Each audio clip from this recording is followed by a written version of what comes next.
Good morning.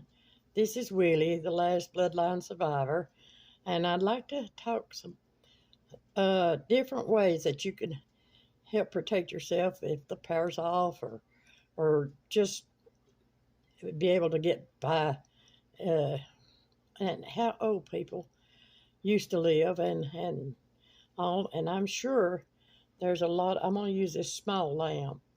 I'm sure there's a lot of old people remember these, and that takes oil. I don't buy lamp oil anymore, and I don't like candles because they're too prone to cause problems. But lamp oil is expensive now, and it actually costs you more than anything. But they're also dangerous, especially if you're having to carry around a lamp to be able to see in your house.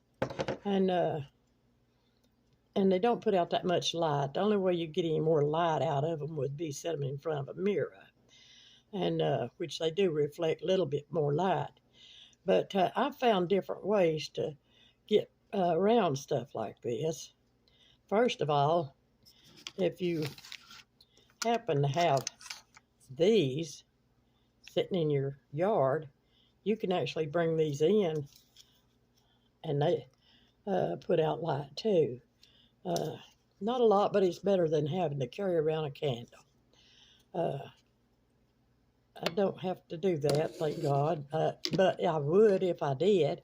Uh, I found different gadgets. I'm a gadget person. And these little lights here, this actually has a little solar panel. And you hook it into that, and you stick this in your window. It has a pretty long cord, and it will. It's rechargeable.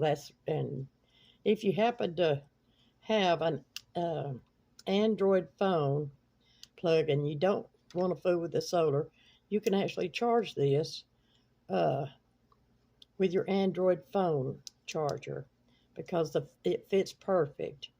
And that's a good way to, and you can have these. I have this one and another one, and the other one I keep in my bathroom. I hang it on the towel rack, and it provides enough light that I'm not fumbling around the bathroom trying to find toilet paper. Also, another safety tip for older people, because this happened to me about a year and a half ago or more. I have this. Now, this is also a rechargeable USB light, and it has a sensor on it.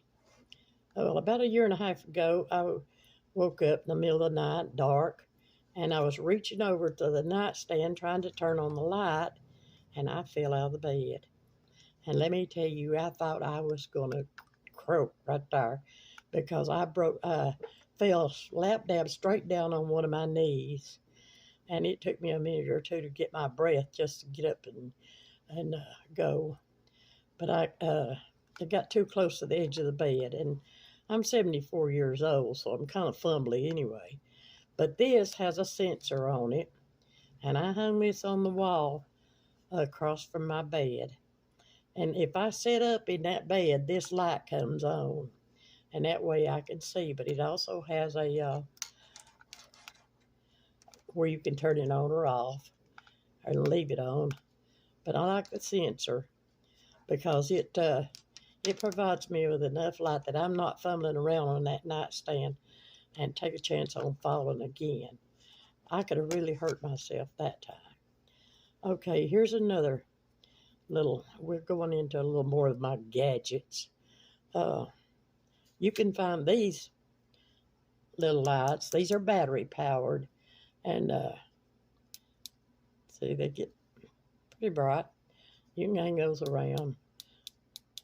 And I didn't find these at the Dollar Tree or someplace like that. And they're cheap, but they take 3 AA batteries, and that work.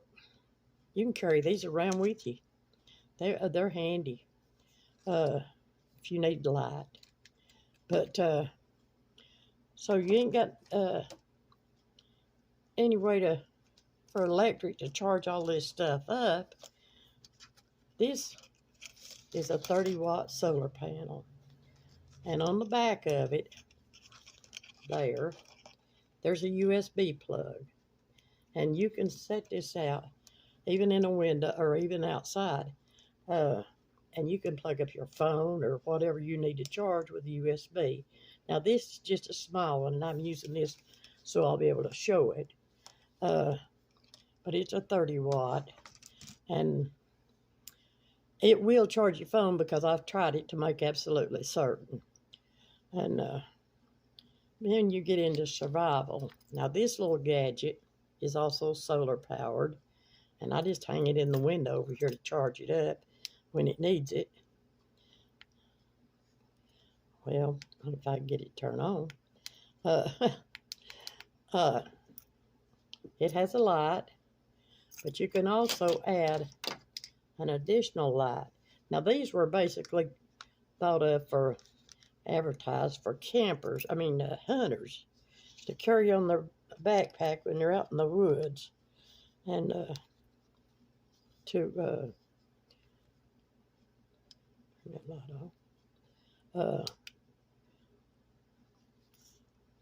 For the campers to carry out in the woods with them, and that should come on. Oh, why I didn't. There it is. See, you can make a torch out of this, carry it around. But it also charges your phone if you're out in the boonies and don't have any way to charge your phone. You get out there and you get lost in the woods in the dark. Well, you've got this for backup. It makes a big difference if you're trying to be safe out in the woods or hunting. But this is also a handy little gadget because you could, over here it has there. It also has a USB for other things. And it can actually be recharged with the Android adapter that comes with your, can't get that light to go off. But anyway, so on for that. Now, if the power's off and you're used to using an electric blanket or whatever, which I do because I'm old and my old bones hurt, but if the power's off and you don't have a way to put an electric blanket, this is a perfect little solution. This is called a Survivor Rescue Blanket, and it's like aluminum foil. I'll show you one of them. It's like this. I'm not going to unfold that, but you could actually take this, and it's big enough. They're waterproof, but if I were going to use this, I would put it on my top sheet on the bed and put a blanket over the top of it with the shiny side toward the bed mattress, and it would your body heat with that blanket would actually keep you warm, and believe it or not, it really, really works. It might make a little crumply sound, but you ain't got no electricity yet. You can get past that crinkly sound. But anyway, I thought I'd just pass on some of these little gadget tips that you can do. But I truly recommend either something like this little light bulb, or like I said, these are battery powered, and you can carry them around with you, and it puts out plenty of light. I have 3 of these. This one, it goes in my bedroom, and I've got the sensor set where it will definitely come on if I sit up in that bed, because I don't need to fall again. My old bones is brittle from having to have radiation and so many steroids and stuff. So since I've lost 30 pounds, I'm kind of like, oh, Lord. Anyway, have a blessed day, and I hope your followers, my followers, enjoy this and tell your friends and share it. Uh, but I also have a neighbor that has cancer, and I'd like for everybody to say a prayer for my neighbor. His name's Richard, and he's fighting a real battle right now. So I love all of you, and thank you for spending your time with me.